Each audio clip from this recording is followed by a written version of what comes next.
Vikramshila IAS coaching institute 14 बीघा ऋषिकेश। आज हम उत्तराखंड का सांस्कृतिक तत्व कर रहे हैं।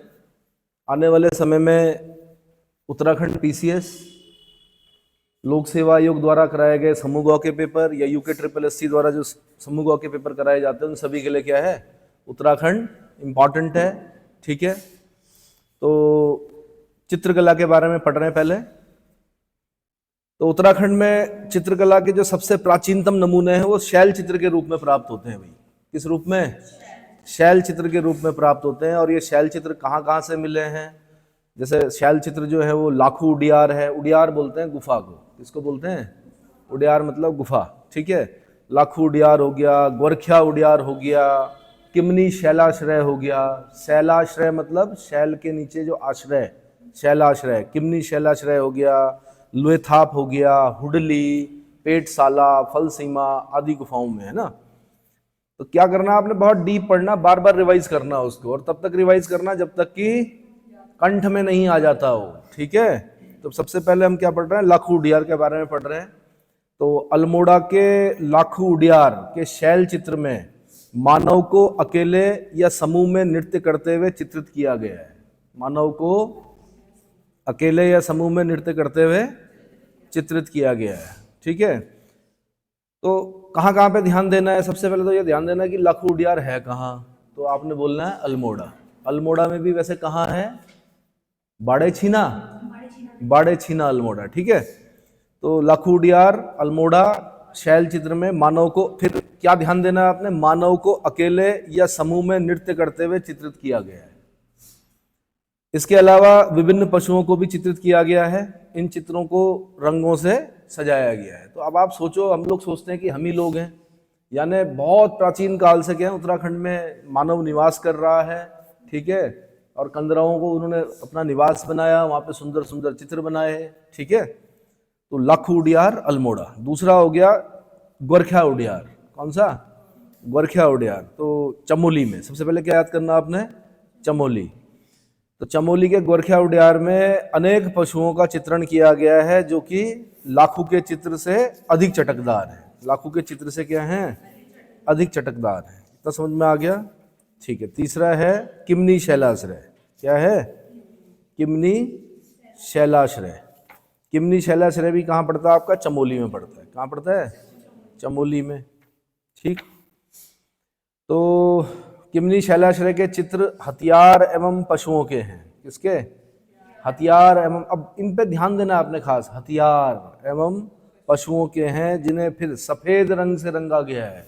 किस रंग से रंगा गया है? सफेद रंग से रंगा गया है। अब देखिए याद कैसे करते हैं, याद तब तक करना है जब तक आप इन सब चीज़ों को बिना देखे नहीं बता सकते।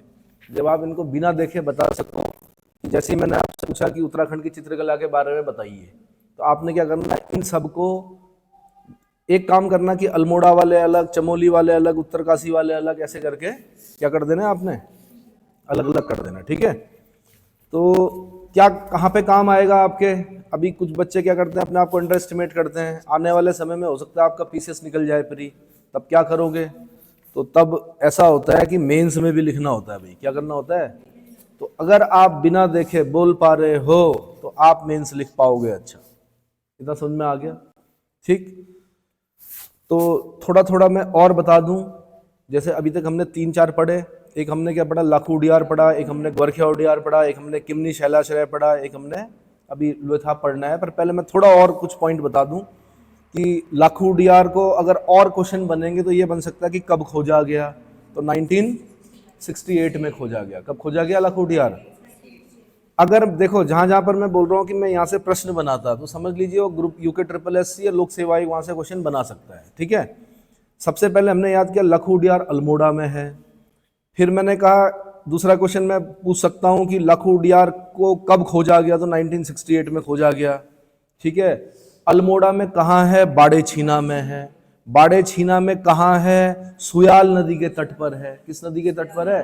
सुयाल नदी के तट पर। तो ये सारे पॉइंट ना, जो छोटे छोटे पॉइंट हैं, ये अपने आप में प्रश्न है, ये आपके लिए 1 नंबर है। क्या है? 1 नंबर। तो सुयाल नदी के तट पर है। फिर क्या है? मानव तथा पशुओं के चित्र प्राप्त हुए हैं, है ना। मानव आकृतियों को अकेले या समूह में नृत्य करते हुए दिखाया गया है। विभिन्न पशु पक्षियों का चित्रण किया गया है, चित्रों को रंगों से भी सजाया गया है। तो अगर मैं बोलूं कि लखू उडियार से क्या क्या क्वेश्चन बने, एक बार फिर मैं जोड़ देके आप पे बता रहा हूं कि लखू उडियार कहाँ है, अल्मोड़ा में है, बाड़े छीना में है। दूसरा क्वेश्चन बना किस नदी के तट पर है, सुयाल नदी के तट पर है। तीसरा मैंने पूछा कब खोजा गया, 1968 में खोजा गया। ठीक है, किस प्रकार के चित्र हैं, मानव तथा पशुओं के चित्र हैं। क्या दिखा रखा है, मानव आकृतियों को अकेले या समूह में नृत्य करते हुए दिखाया गया। इतना समझ में आ गया। ठीक है, बाकी विभिन्न पशु पक्षियों के भी चित्रण किया गया है, चित्रों को रंगों से भी सजाया गया। देखो अभी तो आपके डायरेक्ट क्वेश्चन आ रहे हैं। अब धीरे धीरे जैसे जैसे बच्चे क्या होंगे, जैसे जैसे जनसंख्या, एक बेरोजगारों का जो एक समूह है ना वो बढ़ता जा रहा है, तो क्या होगा कि वो सरकारी नौकरियों की तरफ झांकेगा। ठीक है, तो क्या होगा कि पेपर का लेवल ऊपर होगा आने वाले समय में, थोड़ा थोड़ा आपको पता चल ही गया होगा। तो अब आने वाले समय में ऐसे क्वेश्चन भी बनेंगे कि लखू उडियार के संबंध में कौन सा कथन सत्य है या कौन सा कथन सत्य नहीं है, और आपको आने वाले समय में कूट भी मिलेंगे। क्या मिलेंगे, केवल एक सही, एक दो सही, एक दो तीन सही। इसलिए बोल रहा हूं कि जप करो और तब करो। क्या करो, जप लो और बिना देखे लिखना सीखो। वो जो काले और नीले पेन से आप किताब से उतार उतार के नोट्स बनाते हो ना, वो कबाड़ होते हैं। क्या होते हैं, आप जब याद करके तब बिना देखे लिखते हो, उनको नोट्स कहा जाता है। इनको बाकी कुछ लोग नोट्स ही बनाते रहे, नोट्स फिर वो क्या होते हैं, फेसबुक में चलते हैं, व्हाट्सएप में चलते हैं, आपके काम नहीं आते हैं। आपकी सारी जितनी भी शिक्षा है वो आपके कंठ और आपके मस्तिष्क के अंदर होनी चाहिए। इतना समझ में आ गया। इतना पढ़ो, खुद किताब बन जाओ। ठीक है, दूसरा मैंने बोला गोरखिया उडियार। क्या बोला मैंने, ये कहाँ है भाई, ये चमोली में है। कहाँ है, ये अलकनंदा नदी के तट पर है। अलकनंदा नदी के तट पर है। जब आप बद्रीनाथ जा रहे होते हैं तो वहां पर आपको शायद ये दिखेगा क्या, डुंगरी गांव। किसके पास है, डुंगरी गांव के पास स्थित है। ठीक है, इसमें क्या दिखाया गया है, मानव दिखाया गया है, भेड़ दिखाया गया है, बारासिंगा दिखाया गया है, लोमड़ी दिखाया गया है ना। रंगीन चित्र हैं इसमें। क्या है, अब देखो फिर क्वेश्चन बना सकता हो कि भाई गोरखिया उडियार कहाँ है। पहला आंसर चमोली में है। जितनी संभावनाएं होती है ना, एक जब आप पॉइंट पढ़ते हो, जितनी संभावनाएं हैं प्रश्न बनने की, उतने प्रश्न बना लो, अपने आप ही तैयारी हो जाएगी आपकी। ठीक है, गोरखिया उडियार कहाँ है जी, चमोली में। किस नदी के तट पर है जी, अलकनंदा नदी के तट पर है। किसके तट पर है, कहां पर है, किस गांव में है, डुंगरी गांव में है। किस गांव में है, अब बस इतना याद करके आप छोड़ देते हो। लेकिन अगर मैं अब प्रश्न बनाऊंगा, बेरोजगारों की संख्या को मतलब या उनका लेवल जिस तरह से धीरे धीरे बढ़ रहा है, तो मैं कैसा क्वेश्चन बनाऊंगा, मैं कहूंगा कि गोरखिया उडियार में निम्नलिखित में से किसका चित्र नहीं है या किसका चित्र है। तो मानव का है, भेड़ का है, भेड़ समझते हो, बारासिंगा का है, किसका, लोमड़ी का है। किसका, लोमड़ी का। तो अब मैं क्या करूंगा कि कोई एक ऐसा दे दूंगा, जैसे मैं बोलूंगा घुघुती का है ना, तब गाना याद आएगा आपको घुघुती वाला। आप बोलोगे यार उस तरफ गाया जाता है, क्योंकि वो घुघुती जिसने गाना गाया वहीं का है, छिनका के आसपास का है ना। तो आप कहोगे कि शायद वहाँ घुघुती का चित्र जरूर बनाया होगा, लेकिन घुघुती नहीं बनाया है। मानव है, भेड़ है, बारासिंगा है, लोमड़ी है। इतना समझ में आ गया। और रंगीन चित्र हैं। कैसे हैं, रंगे हुए चित्र हैं। ठीक है, अगला मैंने बताया था आपको किमनी शैलाश्रय। किमनी शैलाश्रय कहाँ है, चमोली में है। चमोली में कहाँ है, थराली के पास है, थराली है ना। और इसमें क्या दिखा रखा है, इसमें हल्के सफेद रंग से चित्रित हथियार और पशुओं के शैल चित्र मिलते हैं। क्या मिलते हैं, चित्रित हथियार और पशुओं के शैल चित्र मिलते हैं। इतना समझ में आ गया। अब सफेद रंग पे खास ध्यान देना है, क्योंकि मैं यहां से क्वेश्चन बनाऊंगा। जहां पे आप नहीं सोचते हो वहां से प्रश्न बनाए जाते हैं। बड़ा साइकोलॉजिकल तरीके से बनाया जाता है पेपर, आपको क्या करने के लिए, बाहर करने के लिए। तो सफेद रंग के चित्र मिलते हैं किमनी शैलाश्रय में। अगला बता रहा हूं मैं, लुएथाप। क्या बता रहा हूं, लुएथाप। ये कहां पे, अल्मोड़ा में है। लुएथाप कहां है, अल्मोड़ा में। तो मैंने कहा अभी मैं ऐसे सीक्वेंस में नहीं पढ़ा रहा हूं, आपने क्या करना, अल्मोड़ा वाले एक तरफ कर देना जब नोट्स बनाओगे, चमोली वाले एक तरफ कर देना। ठीक है, लुएथाप जी अल्मोड़ा में है। मानव को शिकार करते हुए, मानव को शिकार करते हुए तथा हाथों में हाथ डालकर नृत्य करते हुए दिखाया गया है।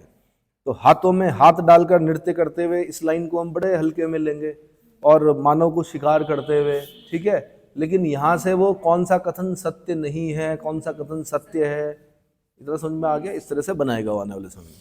तो लुएथाप आपका कहाँ हो गया? अल्मोड़ा में। उसके बाद हो गया हुडली, उत्तरकाशी से प्राप्त हुआ हुडली। कहाँ से प्राप्त हुआ है? उत्तरकाशी से। नीले रंग का प्रयोग किया गया है। यहाँ से अगर मैं क्वेश्चन बनाता तो मैं ये बोलता कि हुडली, जो हुडली उत्तरकाशी से प्राप्त है वह है, उसके जो चित्र है किस रंग का प्रयोग किया गया? नीले रंग का प्रयोग किया गया। इतना समझ में आ गया? ठीक है। और क्या है इसमें? तो हुडली भी हो गया। उसके बाद एक हुडली के बाद है कहाँ? एक पेटशाल है। पेटशाल कहाँ है? अल्मोड़ा में है। कहाँ है? अल्मोड़ा में। अल्मोड़ा में पेटशाल व पूनाकोट गांव के बीच स्थित कफरकोट से प्राप्त नृत्यरत मानव आकृतियां कथई रंग से रंगी हुई हैं। क्या रंगी हुई हैं? कथई रंग से। नृत्यरत मानव आकृतियां कथई रंग से रंगी हुई है। इतना समझ में आ गया? तो थोड़ा मैं चित्रकला के साथ साथ आपको थोड़ा सा प्रागैतिहासिक कालीन जो भी और मिला है ना वो भी बता रहा हूं मैं, ठीक है। एक है फलसीमा, यहां पर आकृतियां मिली हैं कैसी? योग तथा नृत्य मुद्रा वाली मानव आकृतियां। फलसीमा कहां पड़ता है? अल्मोड़ा में। फलसीमा कहां पड़ता है? अल्मोड़ा में। यहां से क्या मिला है? योग तथा नृत्य मुद्रा वाली मानव आकृतियां मिली हैं। फिर ये चित्र नहीं है, अब जैसे बनकोट में बता रहा हूं ये चित्र नहीं है, लेकिन मैंने कहा इसी के साथ में थोड़ा प्रागैतिहासिक कालीन भी आपका क्या कर रहा हूं? कवर करा रहा हूं। एक बनकोट जगह है, वहां से 8 ताम्र मानव आकृतियां प्राप्त हुई हैं। क्या प्राप्त हुई हैं? 8 ताम्र मानव आकृतियां प्राप्त हुई हैं। इतना समझ में आ गया? एक आपका मलारी है, यहां से बहुत पहले पीसीएस में क्वेश्चन बन चुका है। भाई सोना क्या भाव चल रहा है आजकल? हाँ, बालिकाओं को पता होगा, 60,000 रुपए। आप ये सोचो अगर आप मलारी में होते और आपको 5.2 किलोग्राम का सोने का मुखावरण मिल जाता तो क्या हो जाता? तब ग्रुप सी की तैयारी करने की जरूरत नहीं पड़ती, पीसीएस की तैयारी करने की जरूरत नहीं पड़ती, ठीक है। वैसे तो आपका पहला उत्तरदायित्व ये होता है कि अगर आपको इस प्रकार की कोई चीज़ मिले तो आप सरकार को अवगत कराएं। 10% आपको मिलेगा, बाकी सरकार उसको क्या धरोहर के रूप में रखेगी कि भाई मलारी जो कि चमोली में पड़ता है, सुदूर तिब्बत सीमा से सटा हुआ गाँव है मलारी गाँव, है ना। तो वहाँ पे गढ़वाल विश्वविद्यालय के शोधकर्ता गए 2002 में, ठीक है। तो हजारों वर्ष पुराना एक नरकंकाल मिला वहाँ से, हजारों वर्ष पुराना नरकंकाल मिला, मिट्टी के बर्तन मिले, जानवरों के अंग मिले, और 5.2 किलोग्राम। 5.2 किलोग्राम का मतलब हो गया 10 ग्राम का एक तोला होता है। ये 5,200 ग्राम, 5,200 ग्राम को 10 से डिवाइड कर दो और 60,000 से गुणा कर दो। अब सोच लो आप कितनी बड़ी निधि है ये, है ना। तो 5.2 किलोग्राम का एक सोने का मुखावरण मिला है। विद्वानों के अनुसार यह नरकंकाल और मिट्टी के बर्तन 2000 ईसा पूर्व, बीसी, बिफोर क्राइस्ट, 2000 से 6ठी शताब्दी ईसा पूर्व तक के हैं। ये चित्र नहीं बता रहा हूँ मैं साथ में, मैंने कहा प्रागैतिहासिक काल की कुछ घटनाएं भी बता रहा हूँ कि ये चीजें हमें क्या हुई हैं, प्राप्त हुई हैं। साथ में याद कर लो तो अच्छा रहेगा, ठीक है। अब एक क्वेश्चन में ये बना सकता हूं कि भाई कौन अल्मोड़ा से नहीं मिला है, तो मैं 4 ऑप्शन दूंगा आपको। वैसे तो ऑप्शनों की बैसाखियों से पेपर नहीं निकला करते, आपने खुद ही बोलना है कि अल्मोड़ा से क्या क्या मिला है। तो आपने बोला सबसे पहले लाखुड़ियार मिला है। क्या मिला है? पेटशाल मिला है अल्मोड़ा से, लुएथाप मिला है अल्मोड़ा से, फलसीमा मिला है अल्मोड़ा से। फलसीमा भी कहाँ से? अल्मोड़ा से। मैं पूछूंगा जी चमोली से क्या क्या मिला है, तो आपने बोलना है ग्वारखिया उडियार मिला है, किमनी शैलाश्रय मिला है, मलारी गांव है, और क्या है? और कोई जगह?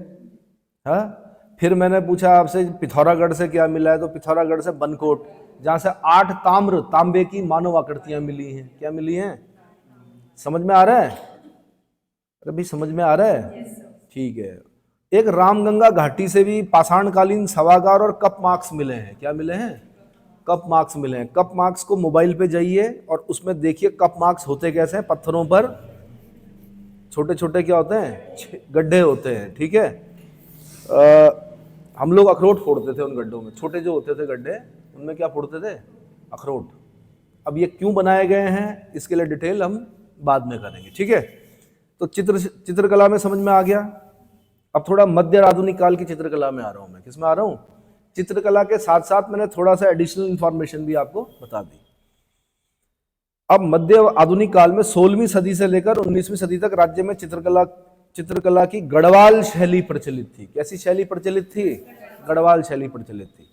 अब एक चीज ध्यान रखना इस दुनिया में नेगेटिव और पॉजिटिव दोनों प्रकार के लोग इंपॉर्टेंट होते हैं दुनिया के लिए। जैसे एक पॉजिटिव व्यक्ति था, उसने कहा मुझे उड़ना है। क्या करना है? उड़ने वाली मशीन बनानी है। उसने क्या बनाया? जहाज बनाया। क्या बनाया? उस जहाज के अंदर बैठा हुआ एक आदमी था, उसने सोचा कि यार मैं अगर गिर गया तो, जहाज गिर गया तो मैं तो मर जाऊंगा। तो उसने क्या किया? पैरासूट बनाया। तो दोनों ही चीजें हमारे क्या होती हैं? काम आती हैं।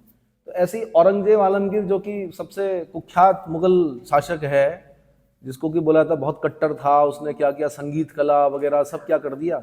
तो ठीक है, उसने दरबार से सारे संगीतकारों को निकाल दिया। तो क्या हुआ? उसके नुकसान हुए कि फायदे मिले? तो कुछ फायदे मिले। क्या हुआ कि वो सारे जितने भी संगीतकार, चित्रकार जितने भी थे, सब क्या हो गए? वहां से निकले। अब भाई तनख्वाह तो वहां मिलती थी मुगल साम्राज्य में। तो क्या होता कि जब बड़ी तनख्वाह से फिर अब जीवन यापन तो करना ही है, तो छोटी छोटी अपने अपने घर लौट आए सब। कोई कहीं गया तो छोटे छोटे राजाओं से उन्होंने क्या मांगी? शरण मांगी। तो राजाओं ने वो पैकेज नहीं दिया होगा, लेकिन थोड़ा बहुत उनके जीवन यापन के लिए क्या हुआ? दिया होगा। तो इससे क्या हुआ कि जो चित्रकला है ना, चित्रकला हो या संगीत हो, कोई भी चीज, वो थोड़ा आम आदमी के नजदीक आया। क्या आया? आज तक जो मुगल शासक थे, वो जो चित्र बनाते थे तो वो अपने ही चित्र बनवाते थे, जैसे शिकार करते हुए, जैसे दरबारी शानो शौकत, जैसे मतलब अपने, क्या आपने सुना भी होगा कि राजाओं ने, मतलब मुगल शासकों ने कई बार फारस भी भेजे हैं अपने चित्रकार, कि फारस से किसी ने बोला कि भाई मेरे पूरे फैमिली का एक ग्रुप फोटो क्या करना है? बनाना है। तो यहाँ से चित्रकार भेजे गए, है ना। तो उसको सर्च मारना कि किसको भेजा गया था। फारस के शाह का एक फैमिली चित्र बनाने के लिए किस मुगल शासक ने किस मुगल चित्रकार को या किस चित्रकार को भेजा था, है ना। तो उसको ढूंढने का प्रयास करना, ये यूपीएससी का क्वेश्चन रहा है कभी, ठीक है। ऐसे में बता रहा हूं। तो अब क्या हुआ, कुछ लोग क्या हुए, वहां से चल पड़े। तो भाई गढ़वाल में भी आए, भाई सुलेमान सिको आया भागते हुए, तो उसके साथ कुछ लोग आए। तो उन्हीं के बारे में बता रहा हूं मैं। तो क्या हुआ कि गढ़वाल शैली पहाड़ी शैली की ही एक धारा है, जिसका विकास क्या हुआ? गढ़वाल नरेशों के संरक्षण में हुआ। 1658 में गढ़वाल नरेश पृथ्वीपति शाह, कौन? पृथ्वीपति शाह के समय में मुगल शहजादा सुलेमान सिको ने अपने दरबार के दो चित्रकार, कौन? तुंवर श्यामदास और उसका पुत्र हरदास को लेकर गढ़वाल आया और इनको यहीं छोड़ दिया। इनको यहाँ क्या छोड़ दिया? पृथ्वीपति शाह के पुत्र मेदिनी राय ने क्या कर दिया? पकड़वा दिया सुलेमान सिको को। अब सुलेमान सिको का तो हो गया क्या? इंतकाल, क्योंकि औरंगजेब ने मार दिया उसको। समझ में आ रहा है। लेकिन वो दो चित्रकार यहीं रह गए, कौन? तुंवर श्यामदास और उसका पुत्र हरदास, ठीक है। तो अब क्या हुआ कि हरदास के वंशज गढ़वाल शैली के विकास में लगे रहे। अब उन्होंने यहाँ के लिए चित्र बनाए। क्या किए? यहाँ के लिए चित्र बनाए। तो हरदास का पुत्र हीरालाल, हरदास का पुत्र कौन हुआ भाई? तुंवर श्यामदास, तुंवर श्यामदास का पुत्र हुआ हरदास, हरदास का पुत्र हुआ हीरालाल। आपने क्रम लगाना है इनका। क्या करना? क्रम लगाना है कि तुंवर श्यामदास, उसका बेटा हरदास, उसका बेटा हीरालाल, ठीक है। अब हीरालाल के बारे में बोला जाता है कि गढ़वाल शैली का सूत्रपात करता। मैं यहां से क्वेश्चन बनाता कि गढ़वाल शैली का सूत्रपात करता कौन था? गढ़वाल शैली चल रही होगी, लेकिन स्पष्ट रूप से गढ़वाल शैली का सूत्रपात करता कौन था? आंसर हीरालाल था। कौन था? हीरा तो याद हो जाएगा, आसान नाम है, ठीक है। फिर क्या हुआ? उसका बेटा हुआ कौन? मंगतराम। क्या नाम हुआ? मंगतराम। उसका पुत्र हुआ मौलाराम तोमर। कौन हुआ? अब भाई मौलाराम तोमर की वंशावली का सही क्रम क्या है ना। जैसे प्रियम्बल में नहीं लगाते हम कि प्रियम्बल में कितने प्रकार की स्वतंत्रता है, उसका सही क्रम लिखें। तो 5 प्रकार की स्वतंत्रताएं हैं: विचार, अभिव्यक्ति, विश्वास, धर्म और उपासना। आगे पीछे नहीं कर सकते उसको। अगर उसने क्रम में पूछा है तो विचार, अभिव्यक्ति, विश्वास, धर्म और उपासना, ठीक है। और अगर प्रियम्बल में पूछा है क्या? न्याय, तो आपको सेप याद करना पड़ता है, सोशल, इकोनॉमिक एंड पॉलिटिकल, सामाजिक, आर्थिक, राजनीतिक। तो ऐसे ही मैं यहां से क्वेश्चन बनाता कि मौलाराम तोमर की वंशावली जो है प्रारंभ से और मौलाराम तोमर तक सही क्रम लगाएं। तो तुंवर श्यामदास, उसका बेटा हरदास, उसका बेटा हीरालाल, उसका बेटा मंगतराम, उसका बेटा मौलाराम तोमर। और मौलाराम तोमर का मैं काल भी पूछता आपसे कि 1743 से 1833, 1700 43 से 1833, बड़ा लंबा जिया भाई है। ऐसे क्या करना है, क्या करना है, बोलना है मुंह से, बड़ा लंबा जिया। अब बड़ा लंबा जिया तो लगाओ कितने साल जिया, हाँ 90 साल तक जिया ये चित्रकार, है ना। तो अगर एक भी याद रहा आपको 1743 याद हो गया तो उसमें 90 जोड़ दो, क्योंकि अब आपको याद रहेगा 90 साल तक जिया याद, ठीक है। फिर मैं अगला क्वेश्चन पूछता, ये सबसे महान चित्रकार था गढ़वाल शैली का, कौन, मौलाराम तोमर। फिर मैं पूछता, इस मौलाराम तोमर ने किस किस का संरक्षण प्राप्त किया, तो भाई प्रदीप शाह का किया, किसका, प्रदीप शाह, ललित शाह का किया, कीर्ति शाह का किया और प्रद्युम्न शाह का किया। किस किस का किया, प्रदीप शाह, ललित शाह, कीर्ति शाह और प्रद्युम्न शाह। इतना समझ में आ गया, क्या बना क्रम। अब अगर आपको याद नहीं हो रहा है तो PLKP, PLKP क्या हुआ, कुछ बना, PLKP कुछ नहीं बना, पल कप बन गया, पल कप। अब लास्ट में प्रद्युम्न शाह को याद रखना भाई, पी वाला पहले प्रदीप शाह को याद रखना। तो प्रदीप शाह, ललित शाह, जयकीर्ति शाह और प्रद्युम्न शाह का संरक्षण प्राप्त हुआ, ठीक है। तो थोड़ा सा रेडिकुलस वे में याद करोगे तो याद हो जाएगा, टेंशन मत लो ज्यादा। सबके टिफिन बन के आ रखे ऊपर से, किसने कैसे खाना है ये पहले से तय है, लेकिन हमें क्या करना है, प्रयास करना है। क्या करना है, प्रयास करना है। तो देखते हैं, जल गया अपना नशे मन तो कोई बात नहीं, देखना यह है कि अब आग कहाँ लगती है ना। चलो, तो जीवन के अंत तक मौलाराम श्रीनगर में अपनी चित्रशाला में कला साधना में तल्लीन रहे भाई।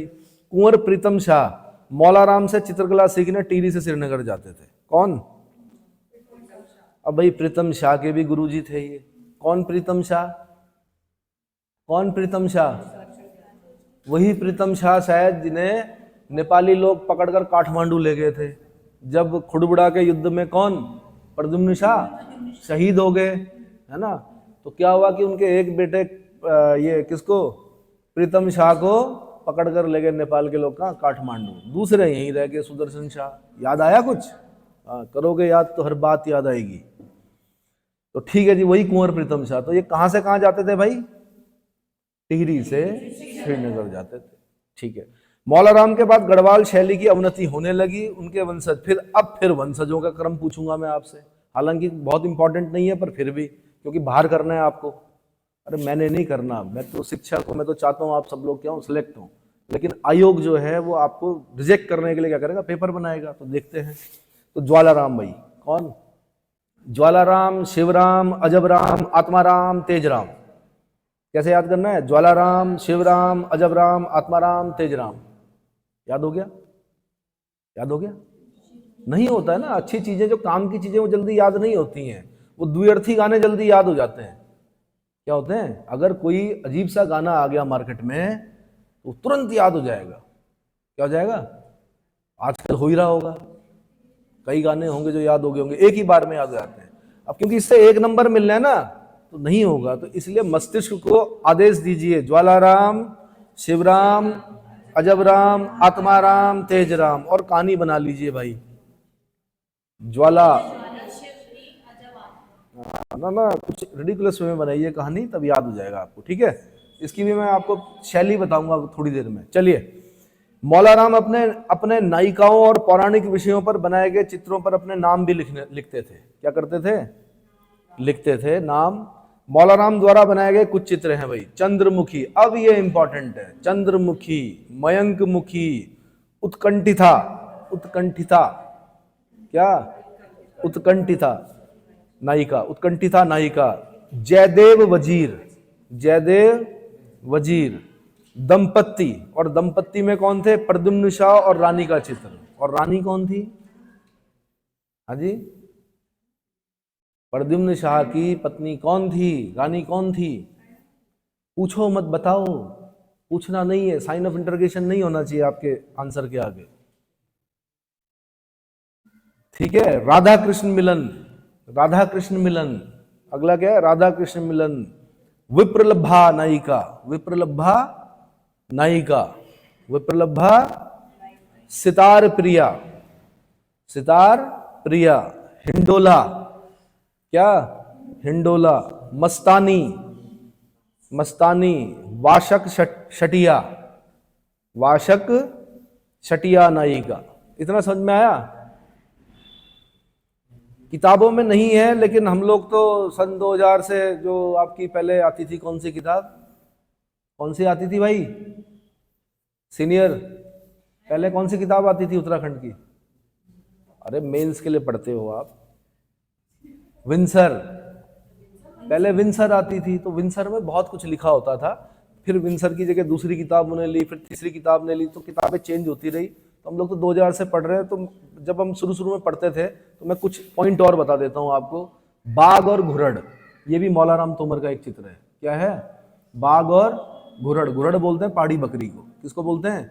पहाड़ी बकरी को। तो आपने बोलना बाघ कौन है, घुरड़ कौन है? तो घुरड़ तो भाई मौलाराम ने अपने आप को दिखा रखा। एक ही घाट पे पानी पी रहे हैं। क्या कर रहे हैं?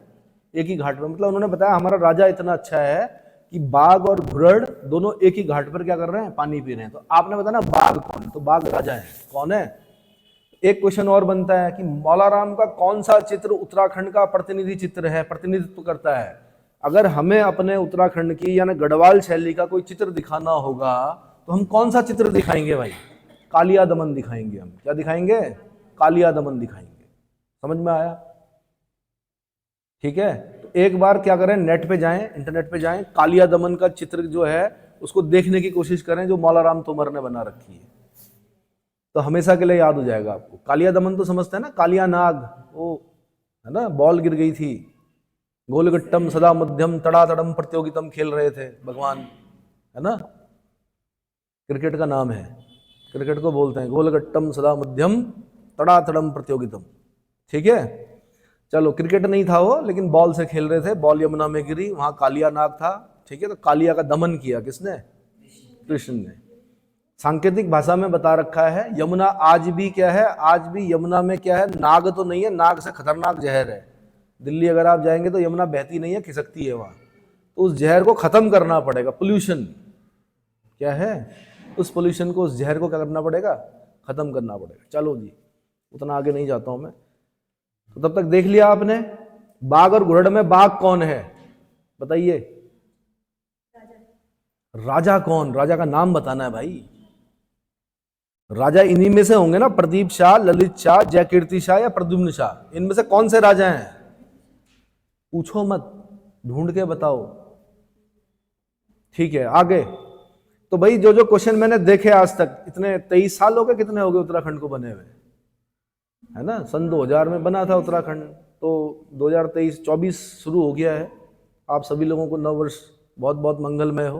भगवान करे आप लोग इस साल अपने अपने उच्च पदों को क्या करें, प्राप्त करें। तो भाई जो मैंने क्वेश्चन देखे, हिंडोला से क्वेश्चन देखा है मैंने इन 20-23 सालों में, मस्तानी से देखा है मैंने क्वेश्चन, ठीक है, मयंक मुखी से क्वेश्चन देखा है। किससे? मयंक मुखी। और कुछ मैंने कहा नई किताबों में जिनका नाम नहीं है, जैसे कालिया दमन से क्वेश्चन देखा है, बाघ और घुरड़ से क्वेश्चन देखा है। ठीक है, तो इनको जरा एक बार ढंग से क्या करना आप। ठीक है, मौलाराम एक चित्रकार के साथ साथ दार्शनिक, कवि व लेखक भी थे भाई। क्या थे? फिलोसोफर थे, दार्शनिक थे, कवि थे, लेखक थे। अब इनकी कुछ पुस्तकें हैं। गढ़ राजवंश, गढ़ राजवंश काव्य किसने लिखा? मौलाराम तोमर ने। फिर मैं यहां से क्वेश्चन बनाऊंगा टेस्ट पेपर में, गढ़ राजवंश काव्य किसने लिखा? आंसर मौलाराम तोमर ने। गढ़ गीता संग्राम किसने लिखा? नाटक। गढ़ गीता संग्राम नामक नाटक के लेखक कौन है? आंसर मौलाराम तोमर। मनमथ सागर किसने लिखा? मौलाराम तोमर। एक स्वामी मनमथन का नाम सुना है आपने? भुवनेश्वरी महिला आश्रम का नाम सुना है? भुवनेश्वरी महिला आश्रम उत्तराखंड में कहां है?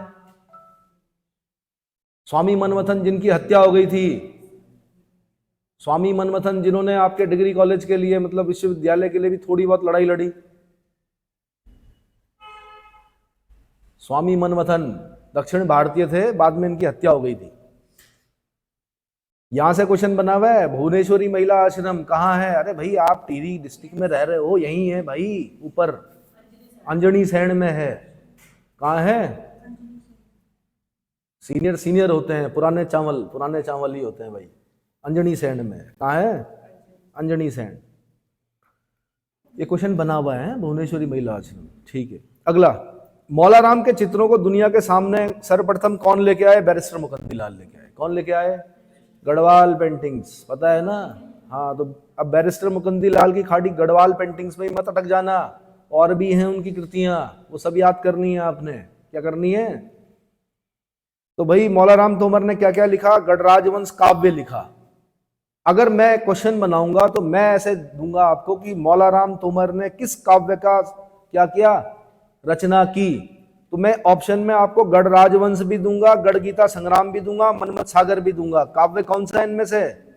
गढ़ राजवंश है खाली। क्या है? क्योंकि गढ़ गीता संग्राम काव्य नहीं है, नाटक है। गढ़ गीता संग्राम क्या है? नाटक है। मनमत सागर काव्य नहीं है। इतना समझ में आ गया? ठीक है जी। मौला राम के चित्रों को दुनिया के सामने कौन लेके आए? बैरिस्टर मुकंदी लाल लेके आए। इस शैली का प्रमुख विषय था रुक्मणी मंगल। रुक्मणी मंगल, रुक्मणी कौन थी? भगवान कृष्ण की पत्नी थी। क्या थी? अर्धांगिनी। भगवान कृष्ण की रुक्मणी, रुक्मणी मंगल। नायिका भेद, नायिका भेद, रामायण, महाभारत, कामसूत्र। किसने लिखी कामसूत्र? किसने लिखी कामसूत्र? वात्स्यायन ने लिखी। कब का है वात्स्यायन? और वात्स्यायन ने दूसरी कौन सी किताब लिखी? दो क्वेश्चन आपके लिए। वात्स्यायन किसका समकालीन है? ढूंढिए। और वात्स्यायन ने दूसरी किताब कौन सी लिखी कामसूत्र के अलावा? चलिए, दशावतार। अगला क्वेश्चन क्या है? अगला पॉइंट है दशावतार, अष्टदुर्गा, नवग्रह। नवग्रह तो पता होंगे ना, 9 ग्रह होते हैं, है? ठीक है। मुकंदीलाल, बैरिस्टर मुकंदीलाल लिखते हैं कि नारी अंकन में कोई अन्य पहाड़ी शैली गढ़वाल कला की ऊंचाइयों तक नहीं पहुंच सकी। यहां वे अधिक छरहरी और मोहक दिखाई देती हैं। क्या होती हैं? मोहक दिखाई देती हैं। ठीक है।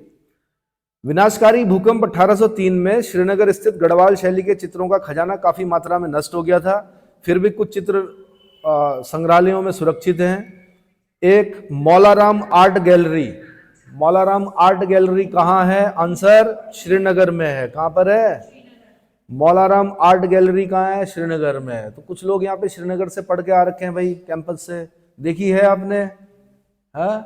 इस बार जब जाएं तो मौलाराम आर्ट गैलरी जरूर देख के आए। ठीक है, और वहां से बताना हमें कि क्या क्या देखा आपने। दूसरा, महाराजा नरेंद्र शाह संग्रहालय। महाराजा नरेंद्र शाह संग्रहालय, नरेंद्र नगर टिहरी। नरेंद्र नगर टिहरी। तीसरा है कुंवर विचित्र शाह संग्रहालय टिहरी। कुंवर विचित्र शाह संग्रहालय टिहरी। कल क्वेश्चन आ रखा था, विचित्र क्या था? एक मैंने बताया था महेंद्र वर्मन वाला, विचित्र चित्त जिसकी उपाधि थी, मत विलास पर हसन, बताया था, जिसमें मजाक उड़ा रखा उसने, है ना? कौन था वो राजा? पल्लव राजा था, बताया था। हाँ, तो अगर आप वीडियो ढंग से देख रहे होते तो वो क्वेश्चन बिल्कुल सही जाता आपका। लास्ट वीडियो जो है मेरे ख्याल से उसमें 2 क्वेश्चन बने हुए थे। जो लास्ट वीडियो मैंने इससे पहले वाला उत्तराखंड का दिया था, उसमें एक तो 5वां धाम पूछा हुआ था, एक वो जो नेपाली राजा हिरन, वहां से क्वेश्चन बना हुआ था। सही हो गया? ठीक है, चलो जी। विनाशकारी भूकंप ये बता दिया मैंने। और उसके बाद नरेंद्र शाह भी हो गए। कुंवर विचित्र शाह संग्रहालय कहाँ है? टिहरी में। राव वीरेंद्र शाह संग्रहालय कहाँ है भाई? देहरादून में। राव वीरेंद्र शाह संग्रहालय कहाँ है? देहरादून में। गढ़वाल विश्वविद्यालय संग्रहालय कहाँ है? श्रीनगर में।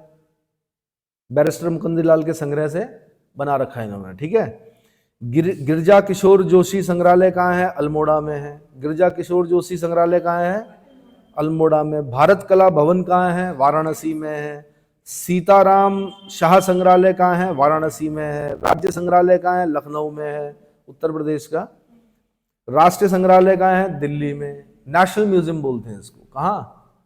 यहाँ कभी जाना तो यहाँ पे आपको वो दरवाजे भी मिलेंगे। कौन से? कटारमल के सूर्य मंदिर के दरवाजा भी मिलेगा यहाँ पर। कटारमल के सूर्य मंदिर का दरवाजा भी क्या है? यहीं पर राष्ट्रीय संग्रहालय दिल्ली में रखा हुआ है। उत्तराखंड की काष्ठ कला का प्रतिनिधित्व करता है। क्या करता है? जब हमसे कोई पूछेगा कि आपके यहाँ काष्ठ कला कैसे बनाई जाती थी, तो हम क्या करेंगे? उसको राष्ट्रीय संग्रहालय दिल्ली में ले जाएंगे और उसको दिखाएंगे, देखो ये कटारमल, राजा कटारमल ने एक क्या बनाया था? सूर्य मंदिर बनाया था। कहाँ पर बनाया था? अल्मोड़ा में बनाया था, कटारमल का सूर्य, कटारमल में, ठीक है। इसके दरवाजे को देख लो, ऐसी हमारी क्या थी, कास्ट कला थी। इतना समझ में आ गया, ठीक है जी। बैरिस्टर मानक संग्रह कहाँ है? मानक संग्रह कहाँ है? पटना में है। कहाँ पे है? कस्तूरी भाई लाल भाई संग्रहालय कहाँ है? अहमदाबाद में है। अजीत घोष संग्रह कहाँ है? कोलकाता में है। आर के केजरीवाल संग्रह कहाँ है? कोलकाता में। कहाँ है? तो यहाँ पर चित्र दिख जाते हैं गढ़वाल शैली के, ठीक है। इसके अलावा लंदन ब्रिटेन में, पेरिस फ्रांस में, कैम्ब्रिज ब्रिटेन में, बॉस्टन अमेरिका के संग्रहालय में भी गढ़वाल शैली के कुछ चित्र देखने को मिलते हैं। अंग्रेज बहुत कुछ ले गए भाई हमारे यहाँ से, है ना, फ्रांसीसी ले गए। चलो जी, मौलाराम के वंशजों के बाद प्रसिद्ध चित्रकारों में चैतू और माणकू का नाम आता है। यहां से क्वेश्चन बना हुआ भाई, पहले चैतू और माणकू। पहले क्या होता था, जब बच्चे पैदा होते थे तो बर्थडे तो याद रहता नहीं था, ना ही केक कटते थे, ठीक है। तो याद रखने के लिए क्या करते, चैत्र के महीने में हुआ तो उसका नाम रख दिया चैतू। क्या रख दिया? भाद्रपद के महीने में हुआ तो उसका नाम रख दिया भादो। आषाढ़ के महीने में कोई लड़की पैदा होगी तो आषाढ़ी, ऐसे नाम रखते थे, ताकि क्या रहे, उसका याद रहे कि किस महीने में पैदा हुई थी, है ना। चलो जी, काम इतना था, किसका बर्थडे, किसका हैप्पी बर्थडे, कुछ नहीं। बस क्या होता था कि थोड़ा जन्म पत्रियां वगैरह बनती थी, तो उसके लिए याद रखने के लिए गांव में एक बुजुर्ग होता था, उसको पता होता था किस पहर में कोई कौन सा, किसके यहाँ कौन सा बच्चा पैदा हुआ। उनकी मेमोरी बड़ी गजब की होती थी, ठीक है। तो ऐसी एक बूढ़ी महिला से मैं मिला, उन्होंने कहा तुमने पोथी पढ़ी, हमने यही तो पढ़ा। मैंने कहा इतने याद कैसे हैं आपको, है ना। 21 गांव के बच्चों के पूरी डेट ऑफ बर्थ याद है, कब पैदा हुआ, कैसे पैदा हुआ। तो मैंने कहा कैसे याद है आपको इतना भाई, आप तो IAS बनने लायक हो, आपकी बुद्धि तो ऐसी है। उन्होंने कहा हम पढ़े लिखे नहीं है, तुमने पोथियां पढ़ी, हमने यही पढ़ा, मतलब यही याद किया। चलो जी, चैतू माणकू हो गया। चैतू को कृष्ण लीलाओं के चित्रण पर ख्याति प्राप्त थी। कृष्ण लीलाओं के चित्रण पर किसको ख्याति प्राप्त थी? चैतू को। शायद चैत्र महीने में पैदा हुआ था ये, इसलिए इसका नाम था चैतू, ठीक है। चैतू के 13 चित्रों की रुक्मणी हरण चित्रमाला वाराणसी कला भवन में सुरक्षित है। यहां से भी क्वेश्चन बना हुआ। 13 चित्रों की रुक्मणी हरण चित्रमाला किसकी है? चैतू की है। कहां है? वाराणसी कला भवन में सुरक्षित है। क्लियर हो गया। और माणकू ने क्या बनाया भाई? माणकू ने जयदेव के गीत गोविंद का चित्रण 1730 में किया था। गीत गोविंद किसने लिखा? जयदेव ने लिखा। जयदेव किसके दरबार को सुशोभित करता था? बोलो। हाँ, अरे जयदेव जो था, जयदेव जो है इतिहास में बहुत प्रसिद्ध व्यक्ति है। मैंने बताया भी था आपको, रामायण जब आती थी तो उसके जो गाने गाए थे वो यही थे, गीत गोविंद। हाँ जी, पूछ रहे हो कि बता रहे हो? कैसे? जयदेव जिसने, मुझे पूरे वंश के साथ बताइए, कौन सा वंश? ऐसे काम नहीं चलता यहां पर, है ना। क्या पुराने क्वेश्चन मिल गए आपको? जो पुराने क्वेश्चन मैंने पूछे थे आपसे वो आंसर मिल गए? बस यही तो समस्या है। हाँ, मुझे ये बताना, कामसूत्र के अलावा दूसरी किताब कौन सी लिखी और किसके समकालीन था? वात्स्यायन जो था, तो वही बतानी है आपने। ढूंढिए। Great powers comes with great responsibility. Spiderman ने कहा था आप सीनियर हो, आप एकमात्र, आपको ढूंढना है। आप विरासत हो, बुजुर्ग जो होते हैं विरासत होते हैं भाई। चलो, गीत गोविंद भाई किसने लिखी? जयदेव ने लिखी। आंख मिचोली भी उनकी एक प्रसिद्ध रंगीन चित्र है। आंख मिचोली किसका रंगीन चित्र है? आंसर माणकू का। आंख मिचोली किसका चित्र है? माणकू का। माणकू ने किसके चित्र बनाए? जयदेव ने जो गीत गोविंद लिखी थी उसका चित्रण किया। गढ़वाल शैली के तथ्यों को उद्घाटित करने वाली महत्वपूर्ण पुस्तकें कौन कौन सी हैं? तो एक बैरिस्टर मुकंदीलाल ने अंग्रेजी में लिखित Garhwal paintings, some notes on Maularam Tomar, some notes on Maularam, Garhwal school of paintings. तीसरी क्या है? अब ये तीनों याद रखनी है आपने। पहली गढ़वाल पेंटिंग्स, दूसरी सम नोट्स ऑन मौलाराम, तीसरी गढ़वाल स्कूल ऑफ पेंटिंग। किसकी? बैरिस्टर मुकुंद लाल की। ठीक है, फिर एक वी आर्चर हैं, इनकी भी है गढ़वाल पेंटिंग, अंग्रेजी में है ये गढ़वाल पेंटिंग वी आर्चर। एक डॉक्टर कठौच हैं, गढ़वाल चित्र शैली एक सर्वेक्षण, यशवंत सिंह कठौच हैं ये, डॉक्टर कठौच, डॉक्टर यशवंत सिंह कठौच, गढ़वाल चित्र शैली एक सर्वेक्षण। और एक किशोरी लाल वैद्य जी हैं, इन्होंने पहाड़ी चित्रकला लिखी है। मैं क्वेश्चन बनाता पहाड़ी चित्रकला से, अगर मैं पीसीएस के लिए चित्र बनाता तो मैं बैरिस्टर मुकुंद लाल की तीनों किताबें पूछता आपसे, और अगर मैं ग्रुप सी के लिए क्वेश्चन बनाता तो मैं यहां से बनाता पहाड़ी चित्रकला किसकी किताब है। क्योंकि होता क्या है, सब बैरिस्टर मुकुंद लाल याद करते हैं, किशोरी लाल वैद्य कौन याद करेगा भाई। फाइल वर्क आपको करना है, आपको ज्यादा बारीकियां देखनी है, इसलिए आपका पेपर ज्यादा टफ बनता है। क्या बनता है? हाँ, और आप बचते हो किससे? मेंस लिखने से। तो मेंस लिखने से बच रहे हो तो यहीं भुगतना पड़ेगा ना प्री में। अगर आप मेंस लिखने से बच रहे हो तो प्री में आपको क्या करना पड़ेगा? भुगतान करना पड़ेगा। किस चीज का? डेप्थ का। समझ में आया? तो किशोरी लाल वैद्य ने लिखी पहाड़ी चित्रकला। क्या लिखी? तो भाई ये इतना है, फिर इसके बाद में लोक चित्र के बारे में बताऊंगा। ठीक है, इतना काफी है।